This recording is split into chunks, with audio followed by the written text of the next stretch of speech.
Friends, आज हम NCERT class 6 की ज्योग्राफी का चैप्टर नंबर 1 की थर्ड वीडियो लेकर आए हैं। इससे पहले हमने क्या क्या पढ़ा था पुरानी वीडियोस में कि हमें आसमान में कई सारी चमकती हुई चीज़ें दिखाई देती हैं रात के समय में। इनमें से एक तारे भी होते हैं और एक चंद्रमा भी होते हैं और कुछ और सेलेस्टियल बॉडी भी होती हैं। जब ये चंद्रमा पूरा होता है तो उसको हम फुल मून नाइट या फिर पूर्णिमा बोलते हैं, लेकिन 14 दिनों बाद जब यह चंद्रमा बिल्कुल दिखाई नहीं देता है तो उसको न्यू मून लाइट यानी कि अमावस्या भी बोलते हैं। इनके अलावा और भी कई सारी टाइनी शाइनिंग बॉडी होती हैं जिसको हम सेलेस्टियल बॉडी भी बोलते हैं।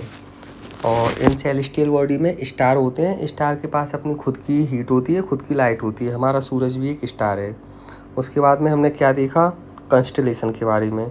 कंस्टलेशन जिसको हम हिंदी में तारामंडल भी बोलते हैं, जैसे कि हमारा सप्तऋषि तारामंडल। इसमें और भी एग्जाम्पल दिए हैं, अर्सा मेजर या फिर बिग बियर, यह भी एक तारामंडल है। अब पुराने समय में क्या करते थे लोग, पोल स्टार की मदद से, मतलब जो हमेशा नॉर्थ डायरेक्शन में रहता है एक तारा जिसको हम पोल स्टार बोलते हैं, उसकी मदद से दिशाओं का पता लगाते थे। उस टाइम पे कंपास या फिर कुछ होता तो था नहीं कि नॉर्थ डायरेक्शन साउथ डायरेक्शन का पता लगा लिया, ये तो आजकल आते थे। तो पुराने ज़माने में कैसे पता लगाती थी, पोल स्टार की वजह से। पोल स्टार हमेशा नॉर्थ डायरेक्शन में दिखाई देता था। और ये पोल स्टार कैसे पता लगाते थे कहाँ पे है, तो ये जो सप्तऋषि तारामंडल है ना, इसके लास्ट के जो सितारे थे उसकी सीधी एक लाइन खींची थी, तो ये लाइन जिस सितारे पे आके मिलती थी चमकते हुए, उसको पोल स्टार बोलते थे। उसके बाद में हमने क्या जाना, प्लैनेट्स के बारे में जाना। प्लैनेट्स क्या होते हैं, प्लैनेट्स जिनके पास अपनी खुद की हीट नहीं होती, खुद की लाइट नहीं होती और ये तारे के चारों तरफ चक्कर लगाते हैं, उनको प्लैनेट बोलते हैं।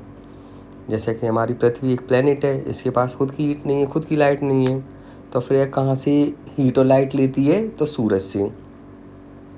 ठीक है। उसके बाद हमने देखा था कि 3 ग्रह ऐसे हैं, जुपिटर, सैटर्न एंड यूरेनस। ये रहा जुपिटर, ये रहा सैटर्न और ये रहा यूरेनस। इनके चारों तरफ रिंग पाई जाती है।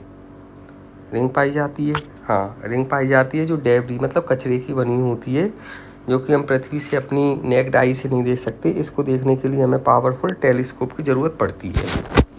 ठीक है। अब बात करते हैं सोलर सिस्टम के बारे में। सोलर सिस्टम क्या होता है, सोलर सिस्टम में सूरज, उसके 8 प्लैनेट्स, कितनी, सूरज, उसके 8 प्लैनेट्स, उस प्लैनेट के चारों तरफ परिक्रमा लगाने वाले सैटेलाइट जैसे कि चंद्रमा, और कुछ और सेलेस्टियल बॉडी जिनको एस्टेरॉयड एंड मेट्रॉयड भी बोलते हैं, जिसको अभी चैप्टर के बाद में पढ़ेंगे। इन सबको मिला के एक पूरी फैमिली टाइप की बन जाती है। ये देखो एक फैमिली टाइप की बन गई। यहाँ पे सूरज भी है, उसके चारों तरफ प्लैनेट भी हैं। अब इसमें प्लैनेट के चारों तरफ इन्हें वो नहीं दिखाई चंद्रमा, तो जैसे ये चंद्रमा है, ये पृथ्वी के चारों तरफ चक्कर लगाएगा। ऐसे जुपिटर का चंद्रमा है, वो जुपिटर के चारों तरफ चक्कर लगाएगा। पृथ्वी खुद सूरज के चारों तरफ चक्कर लगा रही है। तो ये सब पूरी एक फैमिली टाइप की बन गई, जिसको हम सोलर फैमिली बोलते हैं। अच्छा, इनका मुखिया कौन होगा, फैमिली है तो कोई ना कोई तो मुखिया होगा, सूरज। तो हमारे सूरज भगवान इसके मुखिया हैं। ठीक है। अब हम सूरज की बात करते हैं कि सूरज क्या है। तो सूरज हमने पहले पुरानी वाली वीडियो में पढ़ा था कि सूरज सबका हेड होता है, बिल्कुल पूरी फैमिली का। और कहाँ होता है, सेंटर में होता है, केंद्र में होगा। यह बहुत सारी गर्म गैसेस से मिलकर बना होता है। हीलियम गैसेस रहती है सूरज के अंदर। कौन सी गैस, हीलियम गैस। ठीक है। तो यह इतना पावरफुल होता है कि सबको अपनी तरफ खींचता है, जिसको हम क्या बोलते हैं, ग्रेविटेशन पुल। और सूरज अल्टीमेट सोर्स होता है हीट का और लाइट का सोलर सिस्टम की।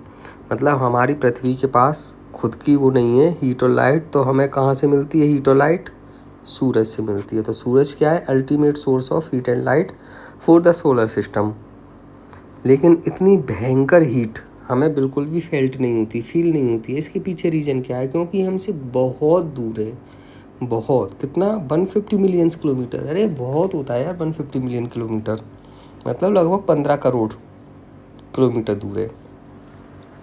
ठीक है। तो अब बात करते हैं प्लैनेट्स के बारे में। प्लैनेट्स क्या होते हैं, प्लैनेट्स प्लैनेट्स हमने पढ़ा था, जो सूरज के चारों तरफ परिक्रमा लगाते हैं उनको प्लैनेट बोलते हैं। इनके पास खुद की हीट और लाइट नहीं होती है, तो ये कहाँ से हीट और लाइट लेते हैं? सूरज से लेंगे हीट और लाइट। अब ये एक क्रम में लगी रहती हैं सूरज के चारों तरफ। तो जो सबसे पास है वो कौन सा है? मरक्यूरी। देखो यहाँ पे दिख रहा है हमें ऊपर वाले डायग्राम में, सबसे पास कौन सा है? मरक्यूरी। ये रही मरक्यूरी। उसके बाद दूसरे नंबर पे कौन सा? लो मिटा देता हूँ मैं एक बार, अब देखते हैं। सबसे पास कौन सी है? मरक्यूरी। दूसरे नंबर पे कौन सा है? वीनस, जिसको शुक्र ग्रह भी बोलते हैं, मरकरी को बुध ग्रह बोलते हैं। थर्ड नंबर पे कौन सी है? हमारी पृथ्वी है। फोर्थ नंबर पे मंगल ग्रह है। पाँचवें नंबर पे जुपिटर है। छठवें नंबर पे कौन सा है? हाँ सही बताया तुमने बिल्कुल, छठवें नंबर पे शनि ग्रह है। सातवें नंबर पे यूरेनस है और आठवें नंबर पे नेपच्यून है। ये रहा नेपच्यून। ठीक है, तो ये पूरे हो गए प्लेनेट। एक निमोनिक्स भी दी है। निमोनिक्स मतलब शॉर्ट फॉर्म याद करने के लिए, अच्छा है याद कर लो। My very efficient mother just serve us nuts, मतलब मेरी बहुत ही अच्छी मम्मा ने अभी अभी मुझे खाने को नट्स दिए हैं, मूंगफली के दाने दिए हैं। तो M for mercury, V for Venus, E for earth, M for Mars, J for Jupiter, S for Saturn, U for Uranus and N for Neptune. ठीक है, अब ये जितने भी 8 प्लैनेट्स हैं ये सूरज के चारों तरफ एक फिक्स पाथ में, मतलब एक फिक्स में पाथ में परिक्रमा करती हैं। तो इस पाथ को क्या बोलते हैं? ऑर्बिट बोलते हैं।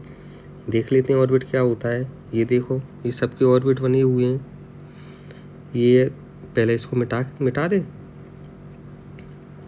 अभी लाइन दिख रही है ना, लाइन कौन सी वाली? ये वाली लाइन, ये मर्क्यूरी का ऑर्बिट है। फिर इसके बाद में ये वीनस का ऑर्बिट है। फिर उसके बाद में ये अर्थ का ऑर्बिट है। फिर उसके बाद में ये मार्स का ऑर्बिट है। एक एस्टेरॉयड बेल्ट होती है जिसके बारे में हम बाद में पढ़ेंगे, ये जुपिटर का ऑर्बिट है, सैटर्न का ऑर्बिट है। ऐसे लगभग सभी ग्रह अपनी अपनी ऑर्बिट में घूमते रहते हैं। ठीक है, अब हमने देखा सबसे पास कौन है अर्थ के, सूरज के, तो Mercury is the nearest to the sun. अब ये सबसे पास में है तो सबसे कम टाइम में अपनी परिक्रमा लगा लेगा। तो कितना टाइम लगता है इसको अपनी ऑर्बिट में घूमने में? एक जगह से वापस उसी जगह तक आने में लगभग 88 दिन। अच्छा बताओ, अपनी पृथ्वी को कितने लगते हैं? 365 दिन। सही बोला बिल्कुल। अब इसमें एक और ग्रह होता है वीनस, जिसको हम क्या बोलते हैं? ट्विन्स ऑफ अर्थ, मतलब पृथ्वी की जुड़वा बहन। क्यों बोलते हैं? क्योंकि इसका साइज और शेप लगभग पृथ्वी जैसा होता है। अब यहाँ पे एक इंटरेस्टिंग फैक्ट है। पहले हम पढ़ते थे ना, नवग्रह 9 ग्रह होते हैं, एक सूरज होता है। तो 2006 के बाद ये 9 ग्रह नहीं बची हैं। कितने बचे हैं अब? केवल 8। क्यों? ऐसा क्यों हुआ? क्योंकि एक काउंसिल बैठी थी, एक मीटिंग बैठी थी, इंटरनेशनल एस्ट्रोनॉमिकल यूनियन। उन्होंने एक डिसीजन लिया कि प्लूटो का साइज़ बहुत कम है, बहुत छोटा है प्लूटो, चंद्रमा का 1/4 है। तो प्लूटो और उस जैसे दिखने सारे कई सारे सेलेस्टियल ऑब्जेक्ट, इनको क्या नाम दे दिया हमने? Celestial object. जैसे प्लूटो के अलावा एक सीरस भी था, इनको डॉर्फ प्लैनेट बोलेंगे, इनको नॉर्मल प्लैनेट नहीं बोल सकती, इसलिए इनको हटा दिया गया है। अब इसके बारे में बात करते हैं अर्थ के बारे में। अर्थ हमारी प्यारी पृथ्वी। तो अर्थ का क्या है? The Earth is the third nearest planet to the sun. चलो देख लेते हैं। पहले नंबर पे मर्क्यूरी थी, लो मैं मिटा देता हूँ 1 मिनट फिर से। पहले नंबर पे मर्क्यूरी थी, नंबर 1। दूसरे नंबर पे वीनस था, नंबर 2। तीसरे नंबर पे अर्थ थी, नंबर 3। तो अपनी अर्थ कौन से नंबर पे? नंबर 3 पे। Third nearest planet to the sun in size, और साइज कितना है? लगभग 5वें नंबर पे है साइज के हिसाब से। अच्छा, सबसे बड़ा ग्रह कौन सा दिख रहा है? यार सबसे बड़ा तो जुपिटर दिख रहा है, देखो कितना बड़ा है जुपिटर। तो ऐसे ऐसे करके 5वें नंबर पे अपनी अर्थ आती है। ठीक है, अब ये क्या है कि ये बिल्कुल गोल नहीं होती है अर्थ। आपको हमेशा पढ़ाया जाता है ना पृथ्वी गोल होती है, तो बिल्कुल गोल नहीं होती है। अपने किनारों पर, अपने पोल्स पर, अपने ध्रुवों पर थोड़ी चपटी होती है। इस कारण इसको हम जियोइड बोलते हैं। जियोइड का मतलब है कि ऐसी कोई आकृति जो अर्थ जैसी दिखती हो। अर्थ बिल्कुल गोल नहीं है, अपने पोल्स पर चपटी है, तो ऐसी कोई आकृति जो अर्थ जैसी दिखती हो उसको हम जियोइड बोलते हैं। ठीक है, अब हमारे अर्थ पे क्या है, केवल हमारे अर्थ पर ही जीवन है दोस्तों। अर्थ के अलावा ना मरक्यूरी पर है, ना वीनस पर है, ना मार्स पर है, ना यूरेनस, नेपच्यून, प्लूटो, जुपिटर, कहीं भी लाइफ नहीं है। क्यों है केवल अर्थ पर लाइफ? देखो उसके कारण देख लो, बहुत अच्छे अच्छे कारण हैं। क्योंकि आपने देखा होगा अर्थ पर ना तो बिल्कुल ठंडी पड़ती है, ना बिल्कुल गर्मी पड़ती है। आप बुध ग्रह को देख लीजिए, आप वीनस को देख लीजिए, भयंकर वो टेम्परेचर है उनका, बहुत ज़्यादा टेम्परेचर, जल जाएगा सब कुछ। वहीं पे आप जो दूर है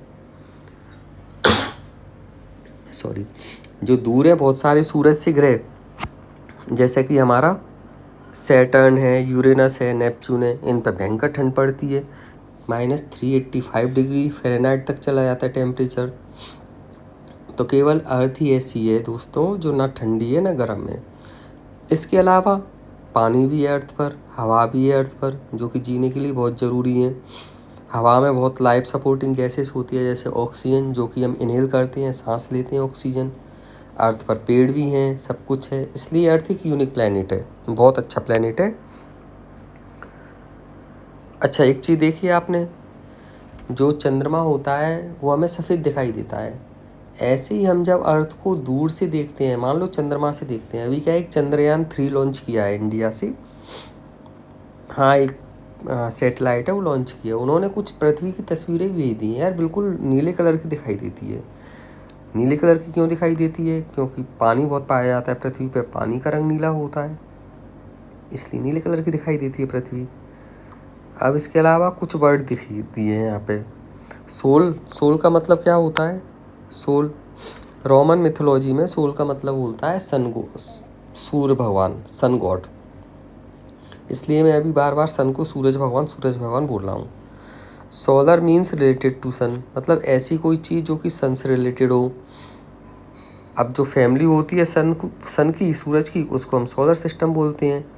अब इसमें लिखा है कि तुम भी कुछ ऐसी चीज़ें पता लगाओ जिसका नाम सोलर से बनता हो। तो हमारे सोलर वो होते हैं, सेल्स होते हैं, जो कि सूरज की गर्मी से लाइट बना देते हैं। देखा होगा ना छतों पे काले काले सोलर सेल लगे रहते हैं, सोलर सिस्टम लगा रहता है पूरा का पूरा। ठीक है, तो आप भी पता लगाओ सोलर नाम की और क्या क्या चीज़ें होती हैं। अब इसमें एक चीज़ और दिखाई है, वर्ड ओरिजिन। वर्ड ओरिजिन का मतलब क्या होता है?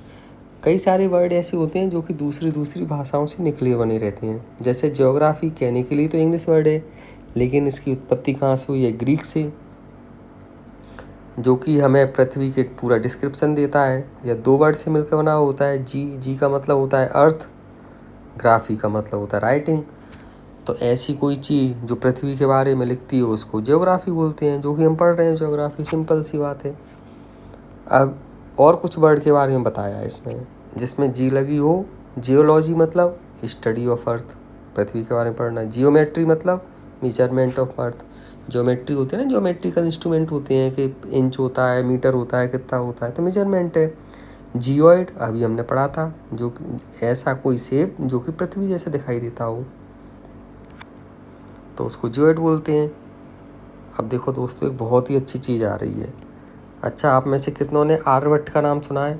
आर्यभट्ट हमारे बहुत ही ग्रेट इंडिया के मैथमेटिशियन थे। तो क्या था कि humans have always been fascinating gazing at the night in the sky, मतलब इंसानों को, यार मुझे भी अच्छा लगता है रात में आसमान की तरफ देखना, बहुत टिमटिमाते हुए तारे दिखाई देते हैं, कभी कभी चलते हुए एरोप्लेन भी दिखाई देते हैं।